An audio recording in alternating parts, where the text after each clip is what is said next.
Shalom, welcome to the Jewish View. My name is Rabbi Simon with the Chabad House of Delmar, and as we can see on our display table here, we're going to be talking about Chanukah.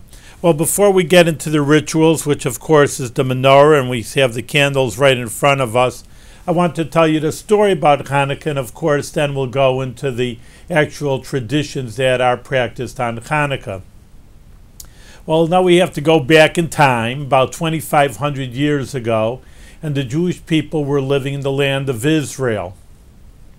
Well, we have to, of course, it's not isolated, it's not in the mountains of somewhere in Tibet, that actually the land of Israel, you can just look on a map with not looking at any countries, or just looking just at the Earth's surface, and you'll see that Europe is in the upper left-hand corner, Asia is in the upper right-hand corner, Africa is in the lower left-hand corner, and Israel's really, if you wanted to, you wouldn't know anything about countries. This is Europe, this is Russia, this is Africa. You wouldn't know about anything about countries. Just, I tell you, put a pin to the most central crossroads, you'd probably put it right in the middle of Israel, because that's where Europe and Asia and Africa all meet. So we have to, of course, talk about Jewish history, but it interplays, of course, with the regular ancient history also. It's, again, like it's not, Israel's not isolated. If anything, on the contrary, it's right in the crossroads of all civilizations at that time. So what happened is that, if you remember, which is just your basic grammar school, elementary school history at least, is just that the Greeks, under Alexander the Greek, from Macedonia, conquered the world. Well, of course, like I say, they're not in some far-reaching corner of the world, but they're right in the center. So if Alexander the Greek is going to conquer the world, obviously Israel's in his sights also. And true to the story, he did conquer Israel. There's different ways to conquer a country, of course. Sometimes they were very militaristic and very mean about things and would destroy the people, destroy the land, like the Romans did to Carthage. But the Greeks say, well, we're not going to go, and the Jewish people gave up because there's no way they're going to beat up the Greek armies. And there's actually an interesting story, let me tell you, about the Talmud, that Alexander the Greek was approaching Israel, and just like any time, I mean, you could say World War II also, we didn't conquer Tokyo, but you bomb it, and you throw a few bombs there, destroy a few things just to get everybody scared, and then say, okay, I give up. But so he was ready to do that in Israel, and Yochanan the high priest came out with all his beautiful vestments. Since we're on television, I should show you a little clip of it, but you can just have to use your imagination. Beautiful turban and beautiful white robes, and he looked almost like an angel. White beard, and he approached the Greek armies, and the generals, pretty much like they do now, they stay in the Pentagon and they let everybody else do the fighting, but then the generals went first, ahead of their armies, and he was approached the Greek army, and lo and behold, here's Alexander the Greek, conquered many countries already, and the head person, really the whole head ruler of the entire world, even though he didn't conquer the whole world yet, but a major figure. He gets off his beautiful steed, and he bows down to the Kohen Gadol, to this high priest. So all of us, obviously, a person like that goes along with his high officers, and they couldn't believe it. Here, he's going to be, this Jewish person is going to be the subject of Alexander. What are you bowing down to him for, like you're giving up? He says, what are you doing? He says, you know why? Because, he says, every time I went before a country, this image of this person came to me in a vision and a dream, and told me how to conquer, and that assured me I will conquer this country. So to me, it's like he's an angel of God. So the Kohen Gadol is saying, listen, again, when I say Kohen Gadol, it means the high priest, using a little Hebrew here. And he said that when the high priest said, listen, we're ready to give up. Again, many countries did that. If World War II history, it's not absurd that a massive army like the Nazi army or the German army was coming after them. All right, don't bother us. We'll be part of your empire. Just don't bother us. You're going to lose anyway. What do you have to fight for? But he says, well, there's only one thing. Alexander the Great, of course, wanted money, because that's what these conquerors did. But number two, he says, I want you to put up my image in your holy temple. Everybody had a temple in those days. Everybody had some kind of god. They weren't atheists in those days. Then you put up my, because I'm like a god, because I rule the world, and therefore, the known world at that time, and therefore you put up my image, my statue in your temple. He says, well, wait a minute. That way we have to stop over here. Because you're talking about other religions. You have the sun god, the moon god, this god, that god. So they'll put you up to another one, stick it another statue in there. Jewish people do not bow down to idols. And therefore we cannot put your image in our temple. That's where we have to stop you. And he says, all right. He says, because you give me your blessing, I won't demand that. So that's how the Jewish people, the Israel country, became part of the Greek Empire. And things went on. But again, as we know also, even today, the Greek philosophy was a different philosophy than the Jewish philosophy. I always say that even you call on the campus, what's college campus, is intellectual learning. Hopefully they're not playing too much, so hopefully they are learning. But in any case, there's the Greeks, the fraternities, the sorority. If you're the best, you're Phi Beta Kappa. These are Greek words. And Aristotle, Socrates. So we know intellectual things that they are from the Greeks. So their style did penetrate the Jewish people. And all fine and good, and really it's a subject in its own right. There's nothing wrong from learning from other societies and other cultures. And even the Talmud has some Greek and Latin words in it. So there's nothing wrong by learning from other people or integrating with them. But on the other hand, every society has things that are not so good. I mean, we look around again, always trying to make things practical, something in our sphere of influence instead of talking something about 2,500 years ago. I mean, there's beautiful things in the United States and America, the democracy and the freedom of the individual. On the other hand, we know there's certain things that are in our society, in our culture, we really don't want our kids to learn from. So they're good with the bad. And what happened was that these bad habits of idol worship and looking at the physical over the spiritual, which are antithesis of Judaism, that they did penetrate the Jewish people. I mean, their people were caught up in the Greek culture. So with beautiful culture, Greek drama, Greek plays, we say Greek intellect, and then but people took the culture also with them, society, and they were just mimicking Greek culture, which, like I say, certain things were good, but certain things were opposite of what Judaism teaches. One of the things that the Greeks, because we just said they were so intellectual, like again, even today college campuses, learning about different ideas and spheres of intellect and disciplines, was that they accepted, if you have a logical idea or something beautiful, we accept it. The temple in Jerusalem, it says in a Mishnah in the Talmud that there is no other more beautiful building than it. So there's the Pantheon in Greece, again, Greek architecture, and they appreciated the temple. Why did they destroy it? They didn't destroy things that were beautiful. They let it be. But certain things that they couldn't understand and therefore they couldn't stand all together, they couldn't accept, was one of the laws is kosher. In order to be a kosher animal, the animal has to have split hooves and chew its cud. You're going to say, why? I mean, that would exclude a pig and a horse, but it does include, obviously, cattle and sheep. Why, you would ask me?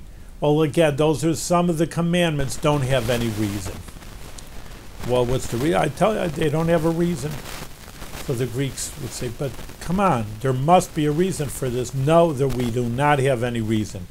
Well, if you say there's no reason for it, that's not in our sphere of influence. We don't understand those kind of ideas. So therefore, we don't accept it. So in the temple, there were animal sacrifices. You could read the Bible yourself, but all the animals had to be kosher animals. Like I say, there were bulls and there were sheep, there were pigeons and there were doves, but they were all kosher animals. There was no non-kosher animals brought in the temple as sacrifices. So the Greeks, they owned the country, they ruled it. Certain things they did well, like we just said, but certain things they were going to impose their set of morals on the Jewish people. They said, well, we don't understand it, and we don't care about it. There's nothing wrong with a pig. I mean, people eat the pig, and there's nothing wrong with the pig. And we're going to bring a sacrifice. Well, it's unacceptable in Judaism. You can't bring a pig into the Holy Temple. Well, of course, like we said, a lot of Jews went along with this because they were powerful and they were the in thing, Greek culture. And so some of the Kohanim, some of the priests would say, well, we don't accept this. We're getting out of here. We're not going to bring any pig as a sacrifice. So what they did was they went into the hills. There's a lot of hills and mountains in Israel, and they hung out there. And but again, the Greeks were everywhere. Just because they were hanging out in the hills doesn't mean they were only in Jerusalem. So one time that they brought a Greek officer, we're going to bring a sacrifice around their area. Now again, in once the Jewish law, once it was set up, the temple in Jerusalem, you cannot bring a sacrifice anywhere else. Maybe you read in the Bible, Abraham did and Isaac did in different places. But like I said, once the temple was set up in Jerusalem, that was it. You couldn't bring and make an altar and sacrifices anywhere else. Well, they did, because again, the Greeks didn't mind that. And they were even going to bring a pig. And they said, well, again, this is an affront, this is crazy. And these Maccabees, that's what their family were, that they jumped on there was a few guys, a few Greek soldiers, and they killed them. Well, of course, this is already a start of rebellion. You can't let this thing go. So the Greek soldiers started going after the Jewish soldiers. And again, there was rebels. You may see a guerrilla warfare. Again, like I always try to modern times, that it really isn't so unique. You had really in Vietnam, a similar story of that. I mean, on a normal battlefield, these North Vietnamese, there's no way they're going to beat the American soldiers. But, you hide behind a rock, and you hide behind a bush, and you jump out, and what are you supposed to do? And you shoot from, like I say, a little bit of guerrilla warfare, and it wears everybody down. And that's exactly, again, we knew that from the Vietnam War. And that's exactly what the Jewish people did against the Greek. They were hit and run. There's no way they had an army to beat up right on a normal battlefield to beat up the Greek army. But they wore them down, and lo and behold, here comes the Quentin story. First of all, it was a miracle in its own right that they beat the Greek army. And number two is that we finally got into the temple in Jerusalem. And in Jerusalem, they had to purify the temple, like we just said. It was totally impure with all kinds of things.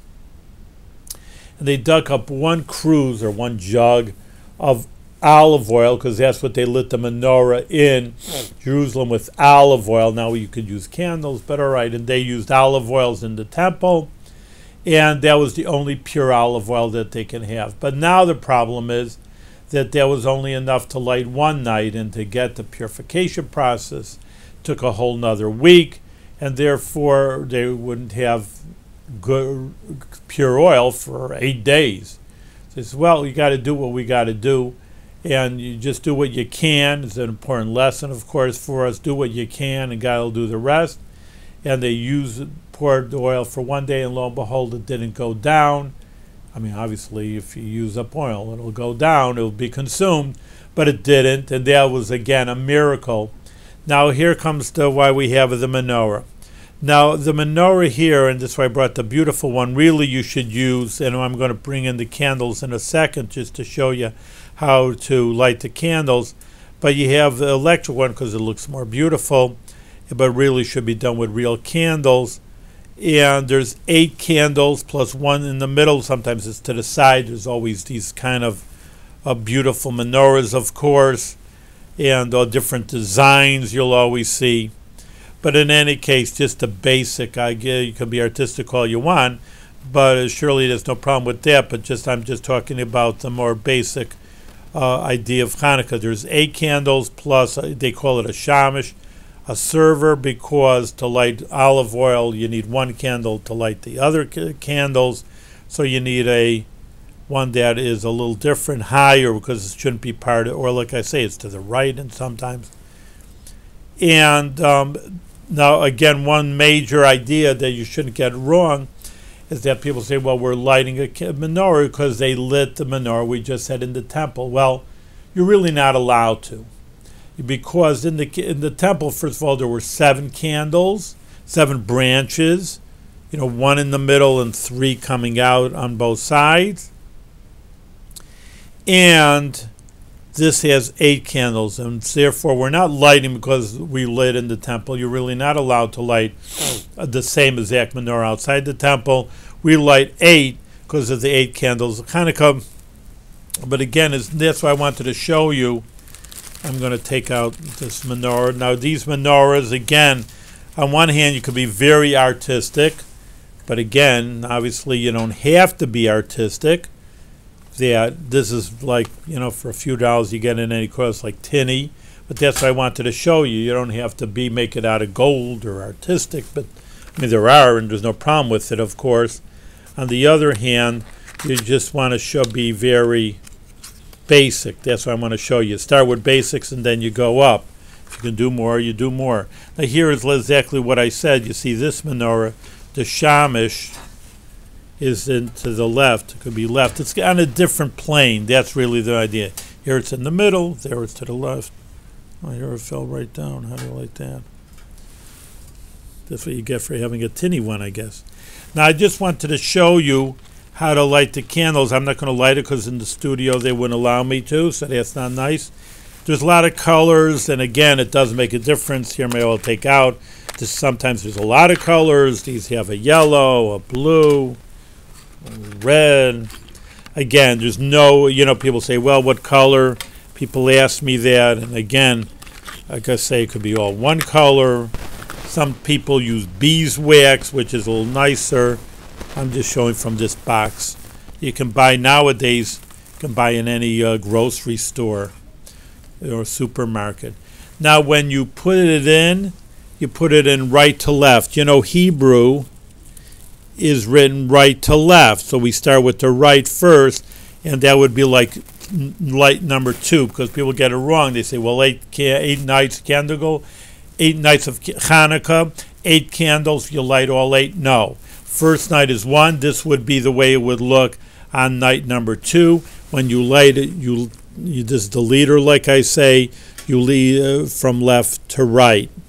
And then this would be, of course, a right. You can figure it out yourself now. This would be night 3. You put it in right to left. This would be left to right, and you light them from right to left. So you put them in right to left, and you light the left one first. Left, this one, this one, this one, this one. And you get the point. We don't have to go through all 8 days, but you get the idea, I'm sure. But like I say, some people, I always say those kind of things that people say, oh, Friday night for the Sabbath, you have to have chicken soup. You don't have to have chicken soup. Chicken soup is nice. But people get the secondary, the things that are just look cute and nice, and they remember from their grandmother's house, but is that the basic idea? And that really isn't. So here also, maybe you've seen, and I know there are, and I have also, nicer Hanukkah menorahs, but like I say, at least you have the basic idea of 1 or 2 candles. And then, of course, there's the dreidel, which I didn't bring. You probably wouldn't be able to see on the television. It's the Jewish top. You spin it around. And there's four letters. There's four sides to the top. Sometimes tops are, of course, round. It has four sides. And it's just a little bit of a game. Where did it come from? Again, that the Greeks, very interesting, that, of course, learning the Torah, learning Judaism, is the way you teach children. You don't teach somebody, they don't know, they're not going to practice, and there goes your Judaism, and then that one generation away. So the Greeks understood this, and they didn't want anybody, all the kids learning. They want to learn Greek culture, not Jewish culture. So the Jewish people were underground, of course, and they were learning, and if they heard knocking the door, again, I mean, I just always like I said, trying to equate this to modern times. You have the KGB, people did that with the KGB. In Russia, that they were underground, if someone was coming, they would change. So they were learning Torah. And if the Greek soldiers would knock on the door, oh, what should we do? They would close their books, hide them somewhere in their knapsack, and take out a top and say, we're playing like kids play jacks. We're playing a game. Okay, you're playing a game, who cares? So that's why the custom said, so the kids and even the adults, they play a game of dreidel. It goes for pennies. It's not any big gambling like in Las Vegas. But there's four letters, and they stand for Nes Gadol. I mean, not to get into the Hebrew here, the big miracle, Hayasham was over there. So with the Gimel, it used a little bit Yiddish because the Jewish culture, of course, in Europe was for hundreds of years.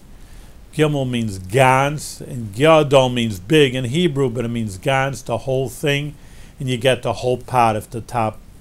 And the Nun means for almost like a N-A, almost, that's what I was thinking about.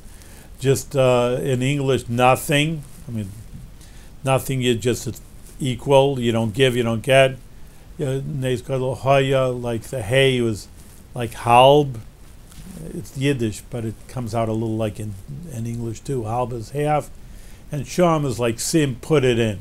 So either you put in a coin, you take out the whole pot, you take half the pot, you don't do it, you don't give, you don't. In any case, that's the rules of the dreidel. So that's why they play dreidel. The idea of the gifts, it's very interesting. There's an old joke. I mean, it's really not true, but, the Christian kid goes over to the Jewish kid, says, you guys got better than me. Why? Because he said, we got one night of Christmas. We got one present. You have 8 nights of Hanukkah. You got 8 presents. Anyway, I mean, it's a little bit of a joke. You don't have to have the presents. One of the things is very nice, is to give charity. I mean, again, to keep it on a holier plane. It's not a joke. I mean, these are commandments, and we are remembering miracles that happened to the Jewish people. So, of course, have a good time and be happy. That's, of course, that's part of Judaism. It's part of life, and we want you to be happy. But on the other hand, that we want to be holy also, and really, not just getting a gift for yourself and, I got something out of this. But again, the charity is very important. But you want to keep kids happy too, so you give them a little Hanukkah gelt. Gelt in Yiddish, again, that Jewish language, is gelt means money. So keep the kids happy. So around the 5th night of Hanukkah, the custom is that you should give the kids a little bit money, so that's good. Give them a little Hanukkah gelt. And those are the different customs that are on Hanukkah. But it's interesting. I mean, I hate to use the word minor holiday because, like I say, everything is really important. But you have the high holidays. They call them high holiday, minor holidays. High holidays are on Rosh Hashanah, the New Year's, and Yom Kippur. And people know about it, and they come to synagogue because really you don't work. You see people taking off for Yom Kippur, and you fast. So it's a major idea, which truly is very major. And Hanukkah, you're allowed to work. You're allowed to drive your car. So people say, all right, so it's not that important. And Hanukkah menorah should be lit, like these candles are lit for about a half hour. So for a half hour, at night you light the candles, very nice, it's cute. Again, it's not a major production to light Hanukkah. How much does it cost? Like I say, again, I wanted to show you how basic could be, a few dollars for the menorah And whatever, every store sells it for $1, these Hanukkah candles. In every supermarket, you don't have to go to New York for anything. It's not that special. On the other hand, people do observe Hanukkah. And of course, here we're telecasting from Bethlehem, and we have our Hanukkah menorah right at the four corners, which is central to the whole entire town of Bethlehem. So we try to publicize these things. Lubavitch Rebbe always felt that, publicize these ideas, because Hanukkah, if you don't, it's the old statement, use it or lose it. And if you don't use it and you think it's minor, and maybe you don't have kids, so you don't deal with them, and then you don't do it, and then it falls out of habit. So that's really where the problem comes. But in any case, that the Hanukkah is really observed by a lot of people, and you see that in the stores, because people are buying presents for their kids. Why not? It's a big market. But it's very interesting, just the last few minutes, why Hanukkah is so well observed amongst the Jewish people is because it comes at the same time as Christmas. And Christmas, like I just, people know you're giving gifts. The stores are always full. Gifts here, gifts there for the kids, for the adults. This as well, the Jewish kids, we can't be left out. Everybody's getting gifts. We want to give gifts too. So we have our Hanukkah. So therefore, a little bit that's why people say, sociologists say, that's why Hanukkah is so well observed, because the Christians are keeping their Christmas, so the Jewish people shouldn't be felt left out. So therefore, they have their Hanukkah menorah. So we do our things. They have their lights on the Christmas tree.